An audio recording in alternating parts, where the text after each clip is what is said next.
నెల్లూరు రా కదిలిరా సభకు వచ్చిన ప్రజలను చూస్తే జిల్లాలో టీడీపీ క్లీన్ స్వీప్ చేయడం ఖాయమన్నారు చంద్రబాబు. సభలో 3000 మంది కూడా లేరని కౌంటర్ ఇచ్చారు మంత్రి కాకాని. జిల్లాలో 2019 ఫలితాలే రిపీట్ అవుతాయన్నారు. రాష్ట్ర రాజకీయాల్లో ఎప్పుడు కూడా నెల్లూరు జిల్లాకు ఒక ప్రత్యేకత ఉంది. అలాంటి సింహపురిలో రా కదిలి రా అంటే మీరు సింహంలాగా గర్జిస్తూ ఇక్కడికి వచ్చారు. జానం మీ ఉత్సాహం చూస్తా ఉంటే అనుమానమే లేదు. 10 సీట్లు 2 పార్లమెంట్లు మనవే.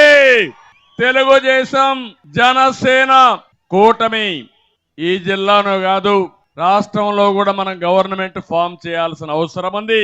చంద్రబాబు నాయుడు గ్రాఫ్ ఎంత మేర పడిపోయిందని ఈరోజు ఆ సభ చూసిన వెంటనే వచ్చినటువంటి ప్రతి ఒక్కరికి అర్థమైపోయింది.